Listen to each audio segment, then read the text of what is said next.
सुखविंदर सिंह सुक्खू जी की मनस्थिति को इस वक्त समझने की आवश्यकता है और स्वाभाविक रूप से जब इस प्रकार की परिस्थिति होती है, जब सत्ता हाथ से निकल रही है, ये दिख रहा होता है, तो उनका विचलित होना स्वाभाविक है। इसलिए मैं बहुत ज़्यादा टिप्पणी उनके व्यक्तिगत इस पर नहीं कर रहा। आपकी कांग्रेस पार्टी की अध्यक्षा प्रेस कॉन्फ्रेंस करके कहती है कि कार्यकर्ताओं के काम नहीं हुए, लोगों के काम नहीं हुए, विधायकों की बात सुनी नहीं जाती है, ऐसे में चुनाव लड़ने की परिस्थिति नहीं रही है, मैं चुनाव नहीं लड़ूंगी। ये हमने कहा क्या? कांग्रेस पार्टी के मंत्रिमंडल से त्यागपत्र देके चले जाते हैं, कांग्रेस पार्टी के मंत्रिमंडल की बैठक से रोते हुए बाहर निकलते, तो इस सारी चीज के लिए हम दोषी हैं क्या?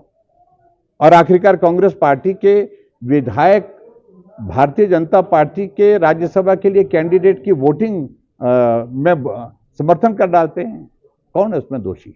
पर हिमाचल प्रदेश में उस घटनाक्रम के बाद आई थी, उन्होंने एक ही बात कही है कि मुख्यमंत्री असफल हुए हैं यहाँ पर सारी चीज़ों को मैनेज करने के लिए। ऐसे में ये लाजमी है जो है वो जो हिमाचल प्रदेश में नए नाम पर विचार करना चाहिए।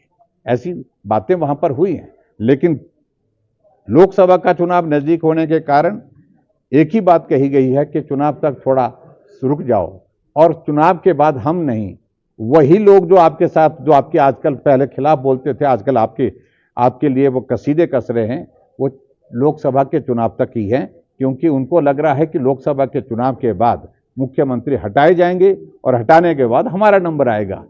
एक नहीं 3 है, वो कौन है वो अच्छी तरह से वो समझते हैं, जानते भी हैं, और लोग भी जानते हैं, प्रदेश के लोग भी जानते हैं। इसलिए खतरा हमसे नहीं, अपने से, अपने जो आपके जो नज़दीक है उनसे भी थोड़ा सा समझ लीजिए कि इन बातों को लेकर के मुझे नहीं लगता बार बार इसको उठाना चाहिए।